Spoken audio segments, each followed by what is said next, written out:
de los aspectos que caracterizó a la cultura argentina durante mucho tiempo es el encasillamiento. En la literatura te dedicas a un género, te dedicas a otro o al otro. Cuando uno quiere abordar cualquiera y cruzar cualquier frontera, ya miramos medio de costado. En la música ni que hablar. Llegamos a tener tribus en las cuales la gente podía llegar a dirimir sus disputas a botellazos en la puerta de cemento tranquilamente. Y de esa escena han salido un montón de artistas que empezaron a mezclar estilos y a mezclar también la forma de expresar su arte, sea en la música, en la literatura o todo junto. Y son pocos los lugares donde podemos ir a ver un espectáculo y encontrarnos todas aquellas personas que en otras circunstancias estaríamos mirando de costados o, bueno, yendo a situaciones más violentas. Uno de esos espectáculos son los que da Sergio Pángaro hace mucho tiempo con sus distintas encarnaciones, a quien ya le doy la bienvenida y le agradezco nuevamente, voy a decir, porque el público no lo sabe, pero nuevamente le voy a agradecer a Sergio, que, bueno, formó parte del piloto de este programa. ¿Cómo está, Sergio? Bien, bárbaro. Esta vez, entonces, Esta vez es de verdad. como de verdad. Igual me encantó aquella charla, ¿eh? Yo la tomé y la atesoro como legítima, porque más allá de la difusión o no, el intercambio de ideas, de acontecimientos, con personas como vos, por ejemplo, eh,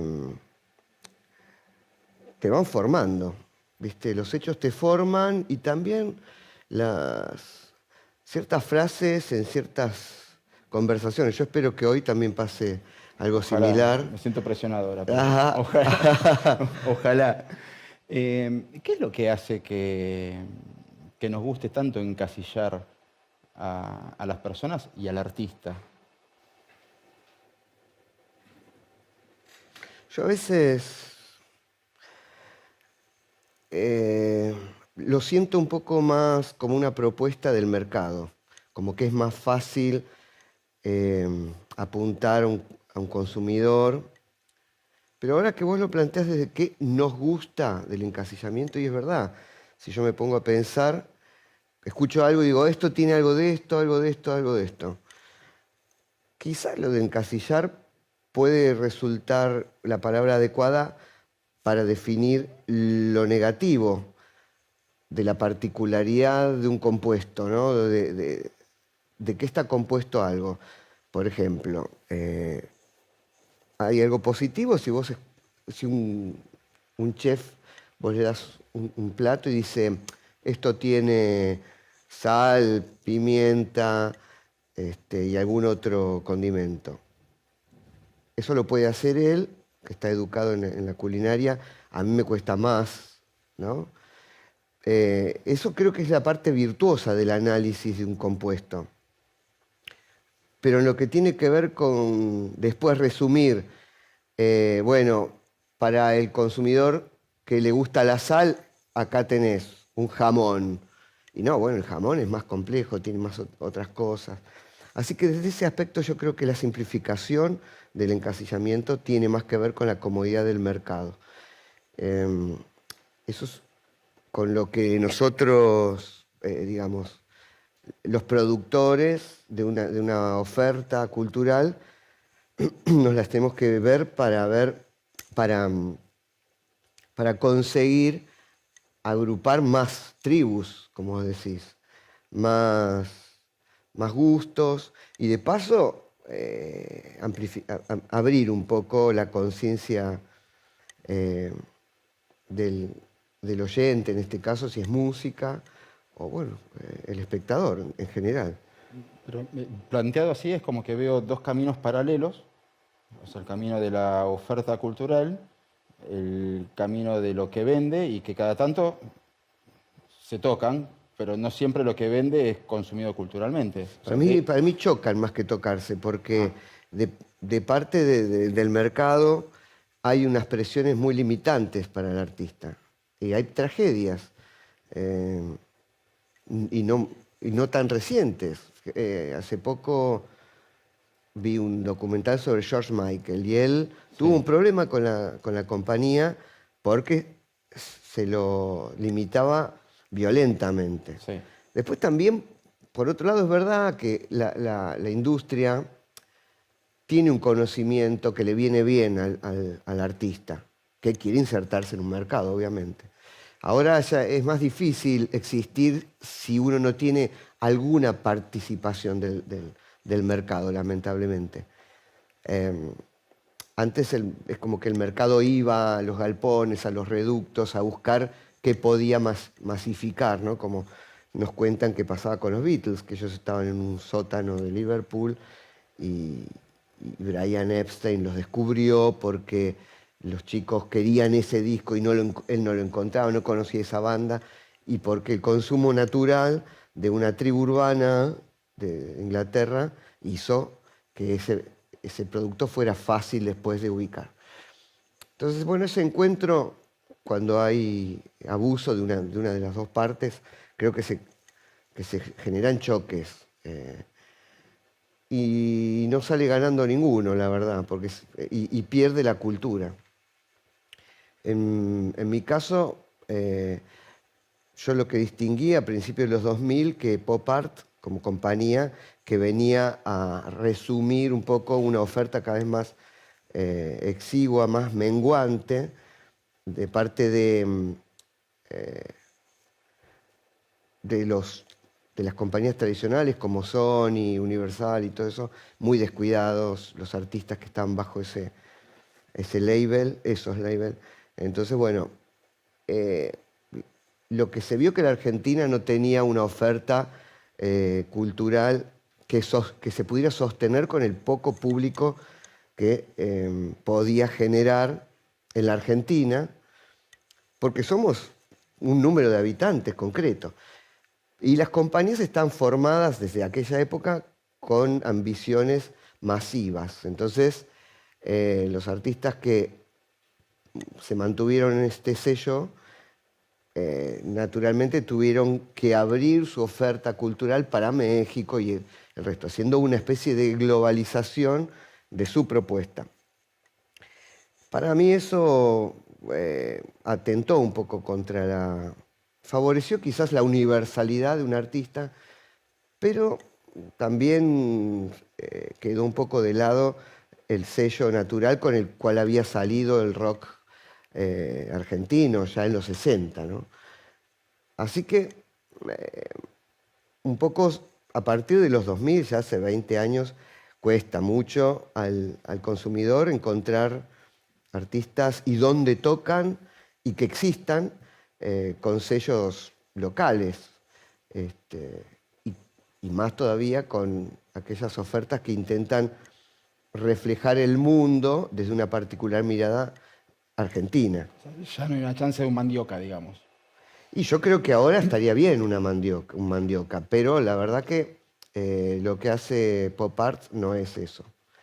Y así, bueno, lo que tenemos es lo otro que surgió, que es Internet, que son directamente empresas multinacionales,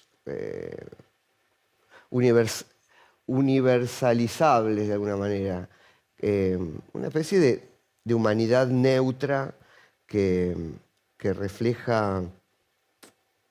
Sí, que también busca su ganancia. Sí, pero yo siempre propuse que hay un mercado acá, que hay que establecerlo en la medida del número que tenemos.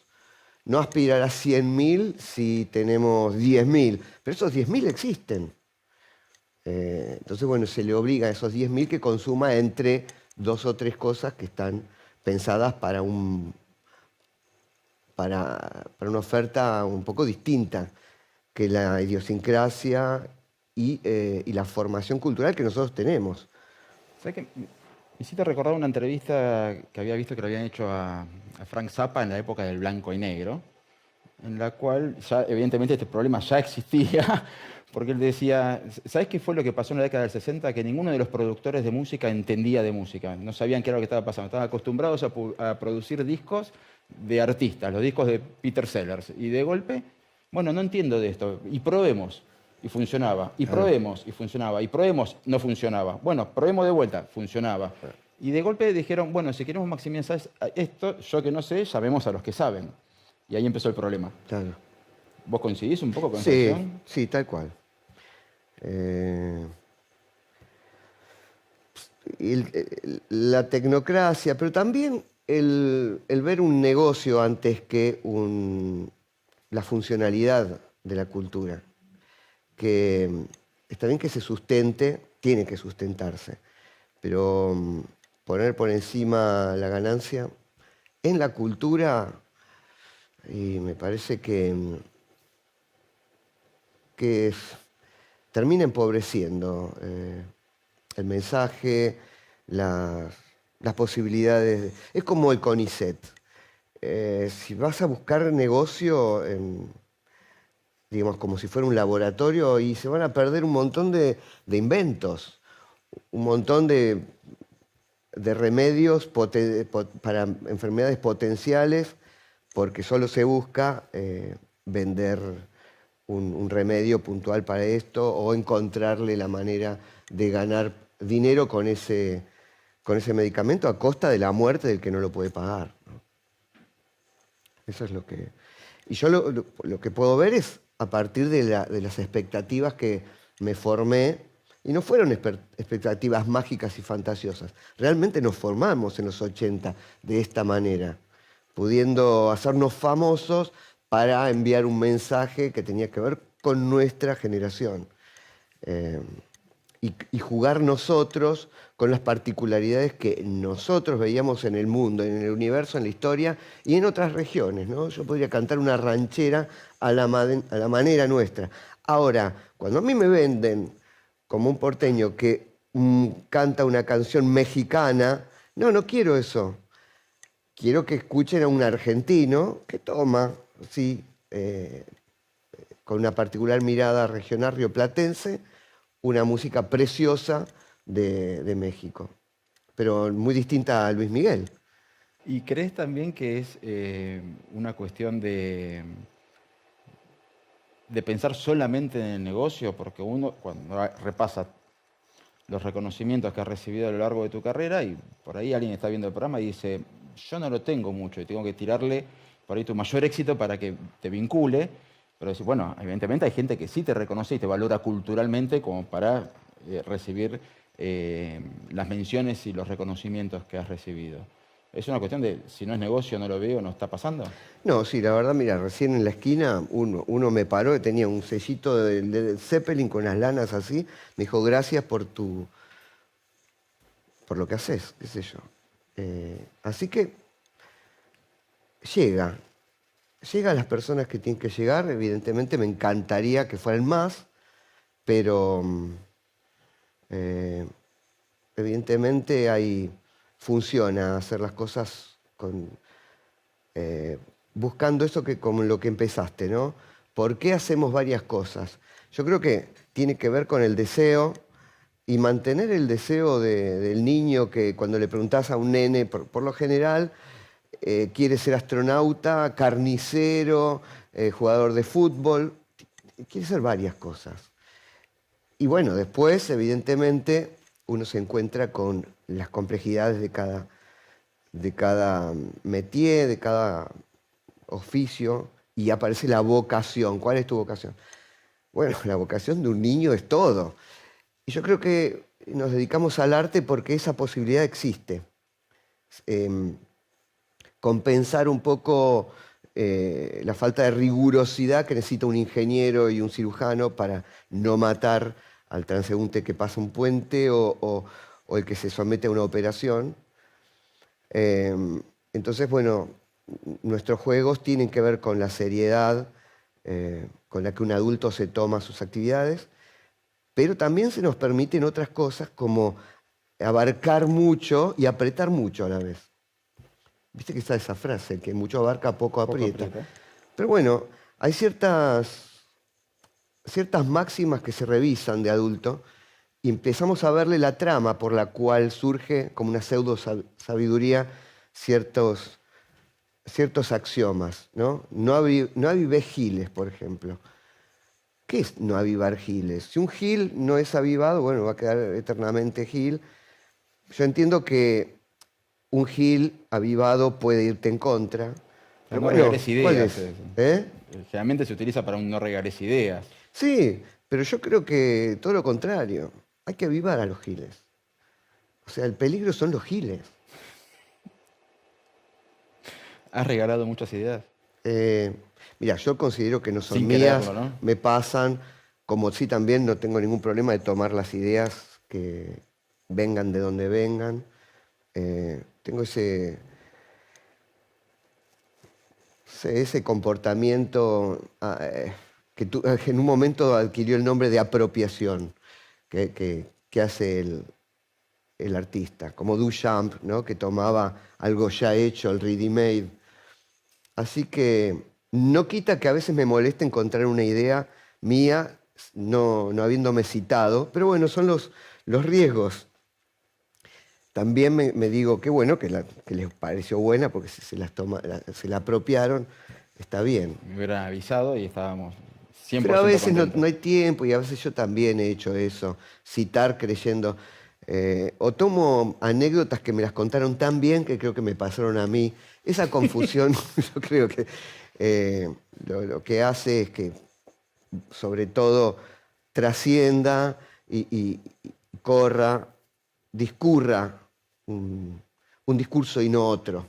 Yo prefiero que, bueno, aún en la amargura del anonimato, encontrar ideas que nosotros consideramos que fueron, si no inventadas, digeridas de una manera personal y que necesitaba algún otro comunicador eh, para decir lo que quería decir y bueno, fue a través nuestro. ¿No te pasa? Calculo que a vos no te debe pasar porque lo expresás de formas difusas, ¿no? Pero una de las cosas que a mí me fascinan de vos es que cada vez que alguien me pregunta, bueno, ¿pero qué tipo de música te gusta? Y yo me quedo como diciendo, la música. Eh, Eso decidiste manifestarlo artísticamente. Hay cosas que todavía no hayas hecho porque uno pasa por tu discografía y se encuentra con algo, volvemos al principio, qué difícil encasillar.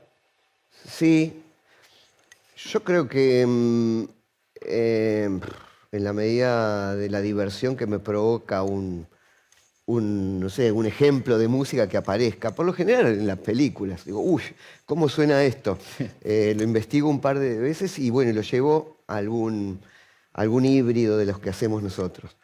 Eh, pero sé que hay música que solo la podría abordar desde una humorada, qué sé yo, la música contemporánea, el ruidismo.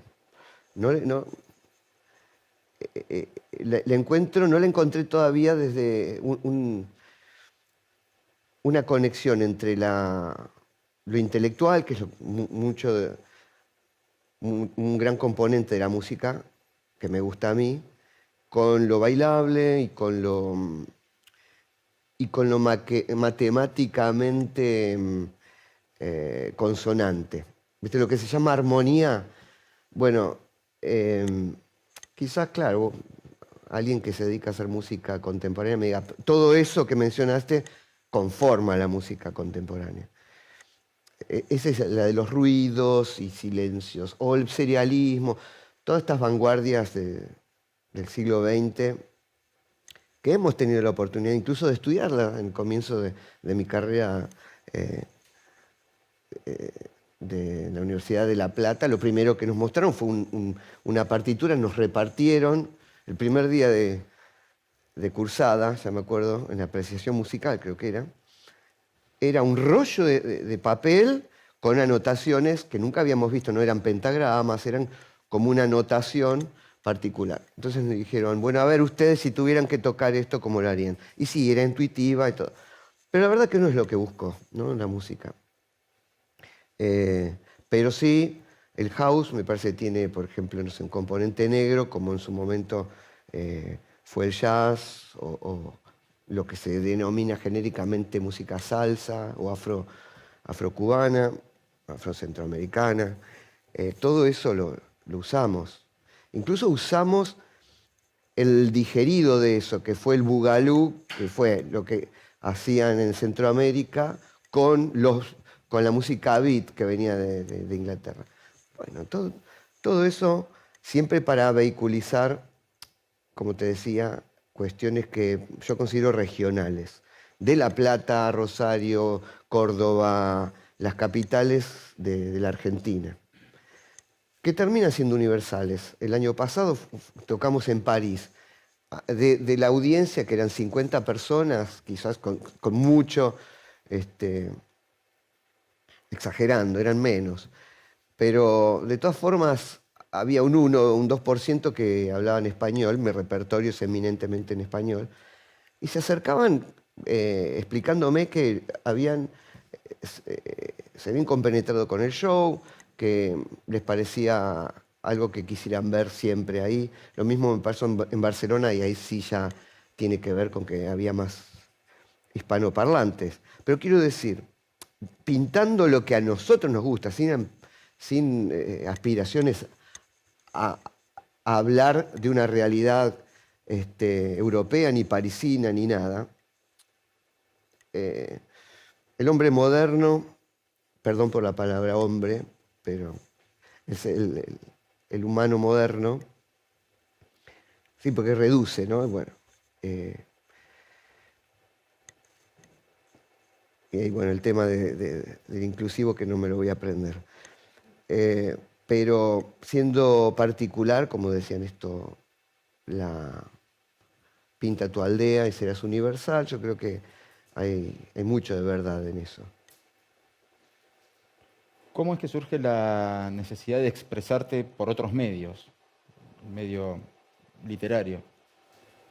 No, eso fue, como decíamos desde el principio, yo de chiquito ya me gustaba escribir, eh, me gustaba cantar, por igual. Entonces, es como que hubo que arreglárselas para cuando empezás a hacer algo con la exigencia que uno pretende, en comparación con los referentes que uno tiene, y evidentemente no se puede hacer a la vez todo. Entonces yo encontré como que tenía que encontrar una temporada dedicada a la literatura, una temporada dedicada a preparar un disco. Y esa es la única dificultad, el cronograma. Pero tiene que ver con encontrarle el canal, ¿no? Bueno, en literatura es el libro. Me da ganas de agarrar un libro cada vez que quiero leer a un autor. Por más que tengo la compu llena de PDFs y todo eso, pero bueno, el momento del libro. Es otra conexión. Y sí. Así que bueno, en este momento, en mi caso, descubrí que tiene que ver con preparar un material en literatura, ¿no? Y dejar como la última, el último tramo de la carrera hasta el deadline, ya charlando con una editorial, que es lo que apura y le da la emergencia a mí al texto, donde un último repaso a todo le da como una especie de actualidad. Eso es lo que yo veo.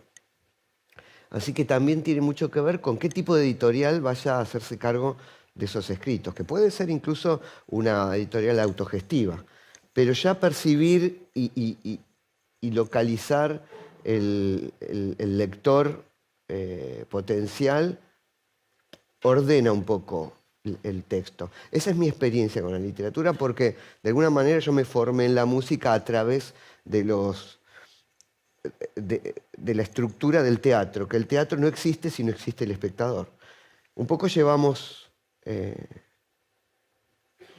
las otras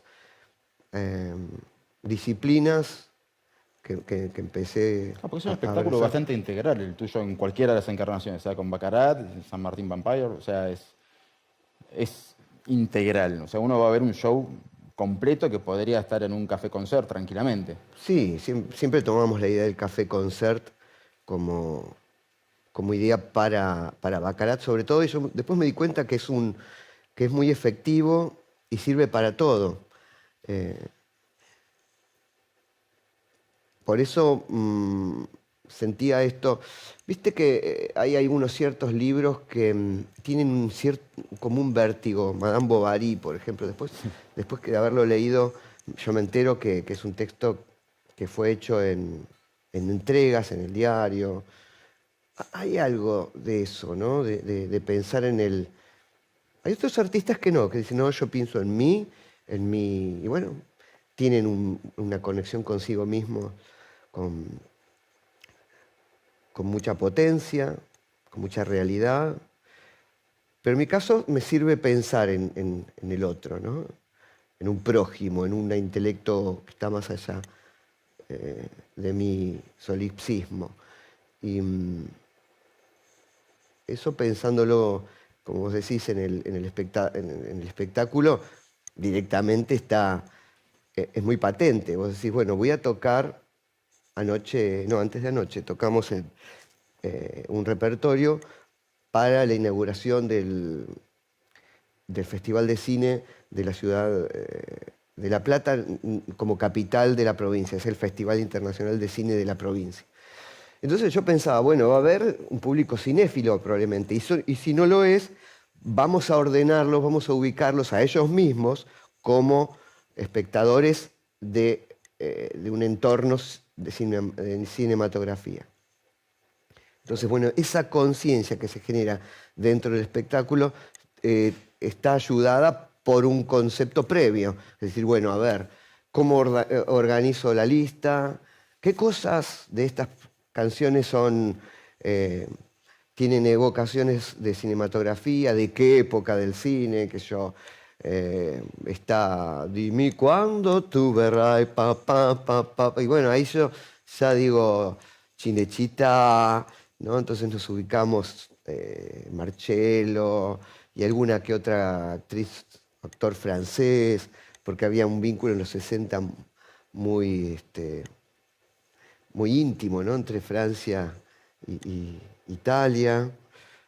Y ahí, bueno, tanto yo como el público ya estamos en ese clima mediterráneo. Eh, Ese tipo de viajes es posible con este doble juego. Pensar qué va a pasar y después prepararlo. Y bueno, y luego estar ahí navegando como una especie de crucero sobre esas aguas cálidas y azules del Mediterráneo. Sergio, te pido si podés bancar unos 2 minutos que nosotros vamos a una pequeña pausa y enseguida volvemos con Es más complejo.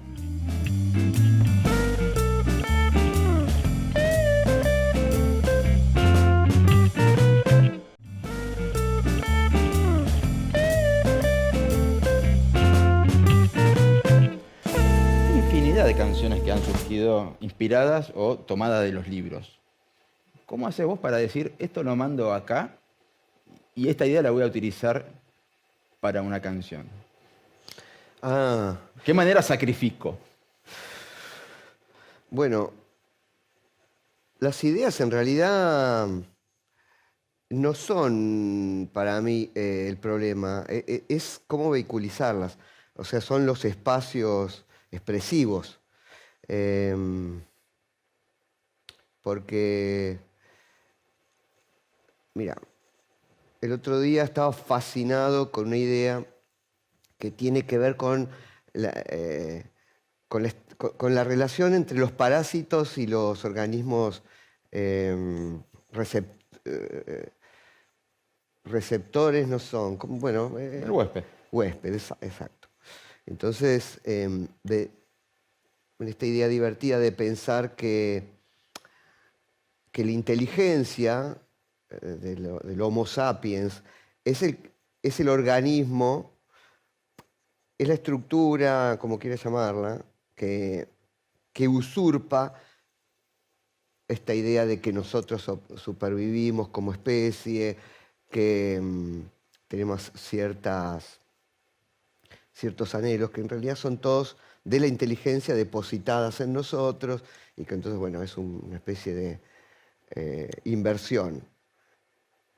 Entonces, bueno, a ver, tenían hojas y hojas escritas sobre esto, una especie de romance entre la inteligencia y la especie, que nos protege, la inteligencia nos protege a nosotros como organismo eh, para que no nos mire la naturaleza, que tiene un proyecto de extinción desde siempre para la especie humana, pero que la inteligencia logra disimularnos a la vista de la naturaleza, en fin. Entonces, bueno, ¿cómo hago una canción con esta idea? Y se me hizo un choclo que ni siquiera rapeándola quedaba interesante. Eh, entonces, es como que la lógica del propio género, musical o literario, es el que realmente habla. Es como una especie de aplicación de esto que decía McLuhan, el medio es el mensaje. Pretender hacer filosofía con la música es re pesado, queda empobrecido.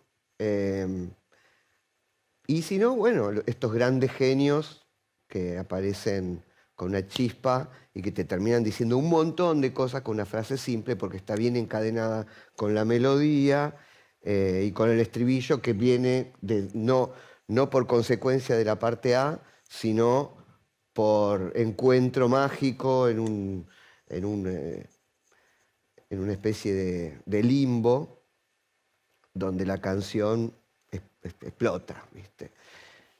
Yo creo que ese es el resultado de un juego donde uno ya tiene maduro el contenido. Ahora, querer ser explícito, querer ser retórico con, con los géneros, forzarlos a decir algo que a uno piensa y que quiere decir, y bueno, generalmente uno termina deteriorando el material y el lenguaje.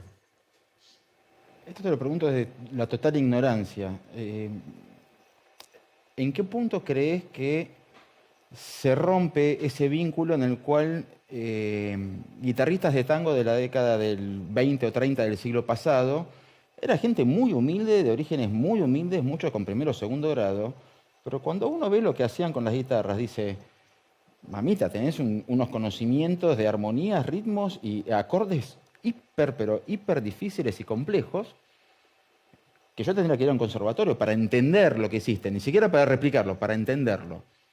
¿En qué momento el acceso a la cultura formativa pasa a ser casi un lujo, a pesar de que tengas conservatorios gratuitos y todo? Un lujo que no todos los chicos se pueden dar. O sea, ¿hubo un cambio de gustos o hubo un cambio de percepción o falta publicidad, concientización? Lo desconozco.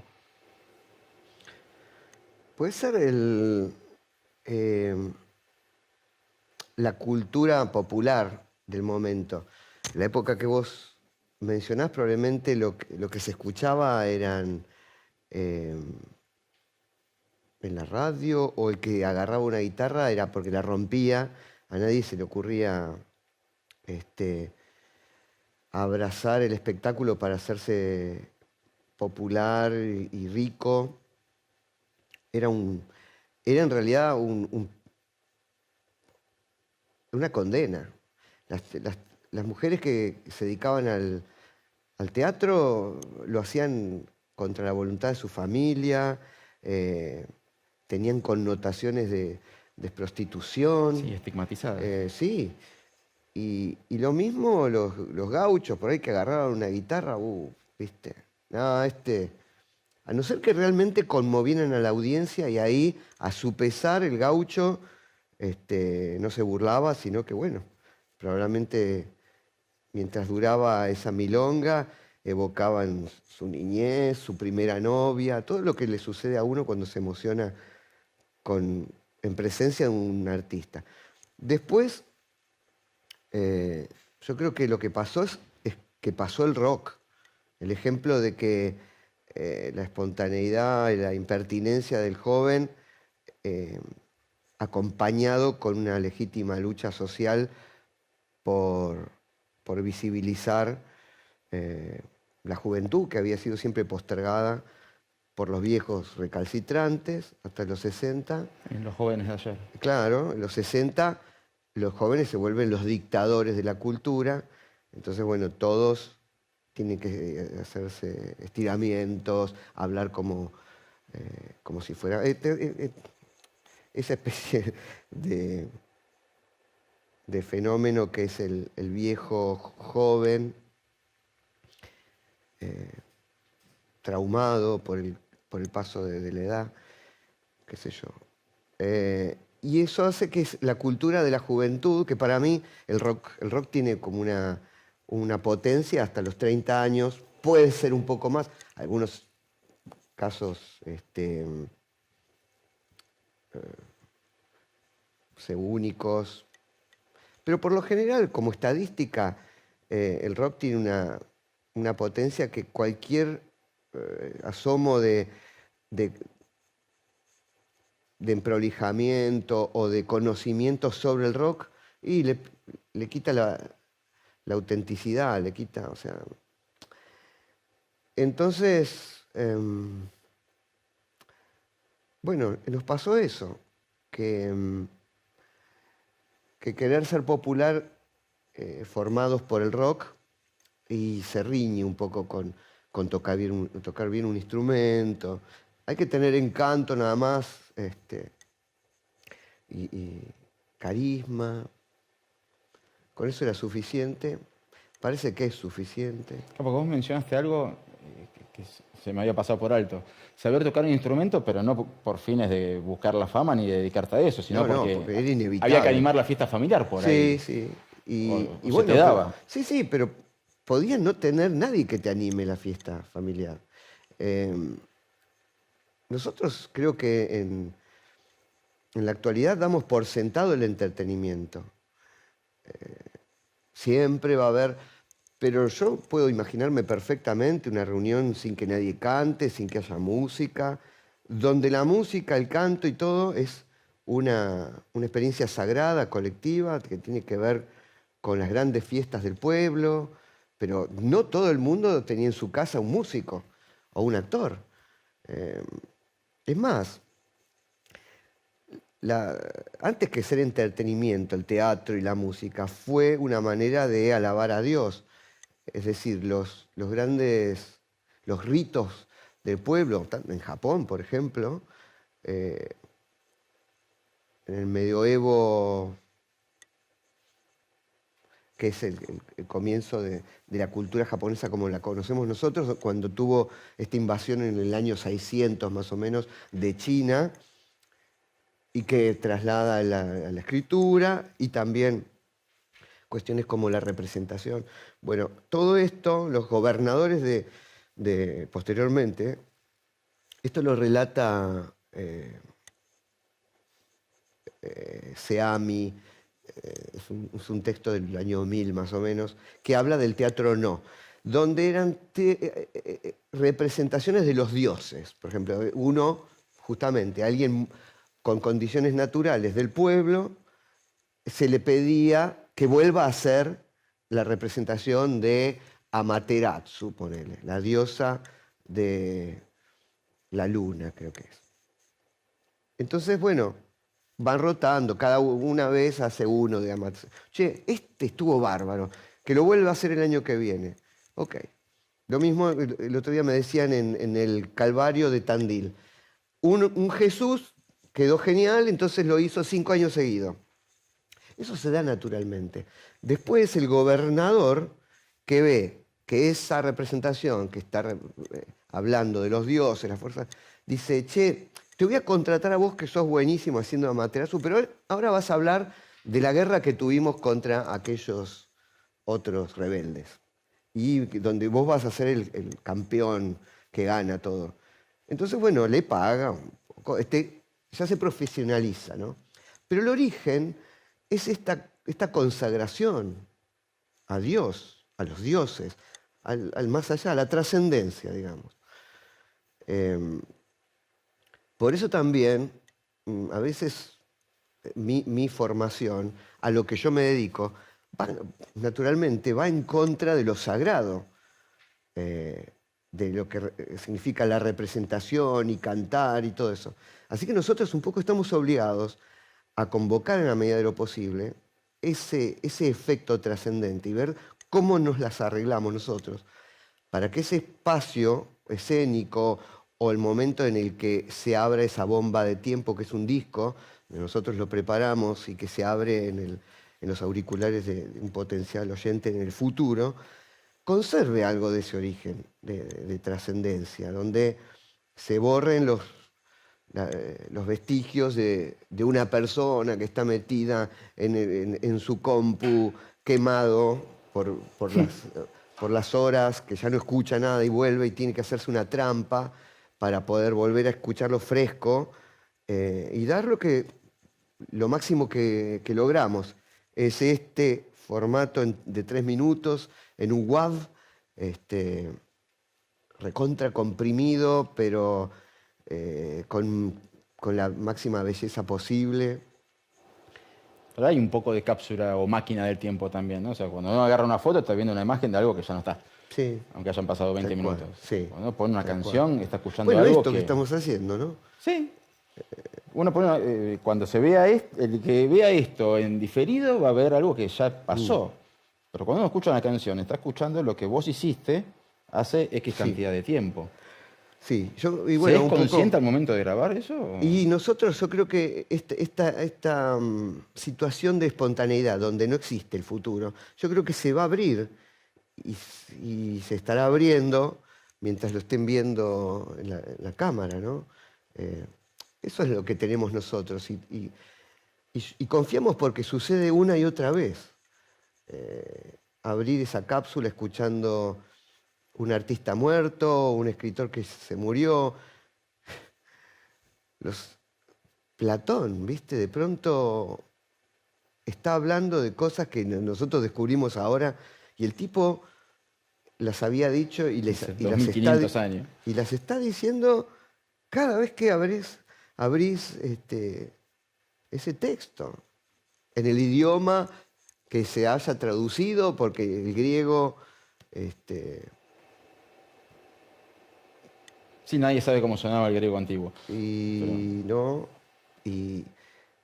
Pero eso me hace igual querer aprender griego, así que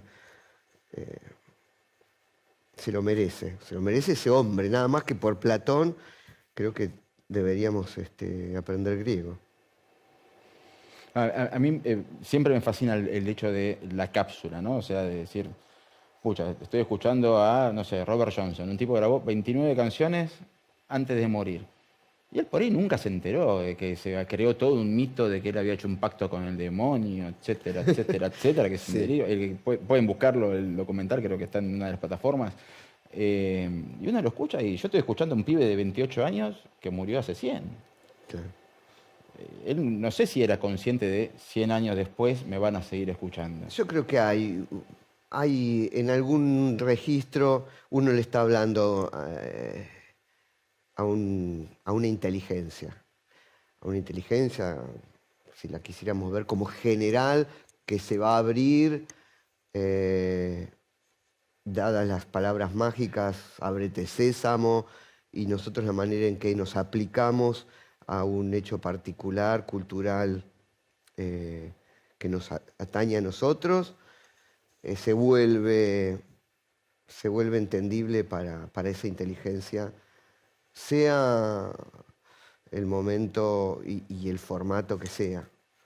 Es más, yo creo que incluso a pesar de que haya vehículos en el medio que, consciente, a propósito o no, tratan de aprovechar eso. Fíjate, mencionando a Platón, que el tipo dio un esquema para que entendamos la realidad. Él propone, ¿no? Bueno, nada de lo que podemos percibir o hablar sobre o nuestro entorno es confiable porque nos viene a través de los sentidos y los sentidos pueden estar afectados por un dolor de panza que tenemos o porque no tenemos buena vista. El hecho es que hay una parcialidad al remitirnos a la realidad.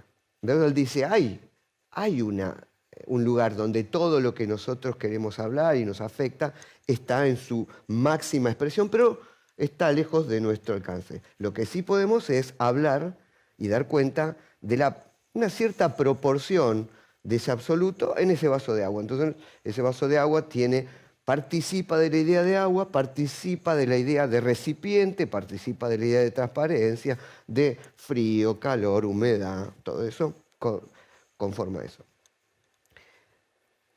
En el medioevo, esa idea del absoluto se la dieron a Dios, pero lo usaron algunos a propósito, otros porque no conocieron a Platón y dijeron, che, alguien, un griego, dijo, estaba hablando de Dios, ¿no? Sí, sí. Así que bueno, San Agustín y todos estos nos hicieron creer durante siglos que Dios era ese absoluto, que participa de todo, que, en fin.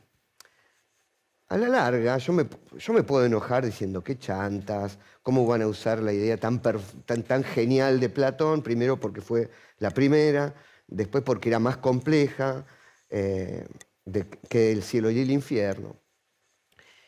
El asunto es que, a pesar de la manipulación de un monje, o de San Agustín, o de quien sea que o lo leyó mal o tuvo la mala intención de llevarlo para su propio provecho, la idea de Platón, lo conozcamos o no, trasciende y se abre en la mente de cualquier época. Yo estoy seguro que siempre esa idea tan potente de la participación es una manera muy genial de zafar de las discusiones. No, la realidad es esta. No, bueno, todos tenemos una parte de razón.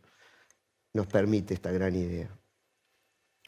Y bueno, lamentablemente, en alguna época se olvidará el nombre de Platón, pero lo importante es que ese Platón, con nombre o no, sigue despertándose en algún momento de la conciencia de toda de la historia de la humanidad, hacia atrás y hacia adelante. Nos estamos quedando sin tiempo, pero no quería dejar de preguntarte por esa antena que tenés para captar las cosas, si hay algún movimiento cultural mainstream o contracultural que haya que prestarle atención ahora o que vos digas, me encanta esto que se está gestando. Mira, me gustaría poder decirte lo que esperás, ¿no? Algo nuevo. Pero yo creo que voy a usar la inversión de este planteo, de esta pregunta. Es decir, en Netflix, en lo peor de la cultura, en lo peor del comercio, hay cosas rescatables. Y embarrarse en Netflix, es decir, estar dispuestos a quedar narcotizados, insensibles por la oferta, tanto por lo empobrecida que puede resultar, como por la cantidad abrumadora de títulos. Bueno, uno se tiene que arremangar y buscar que ahí también hay tesoros. Está el documental de Robert Johnson, por ejemplo. Por ejemplo.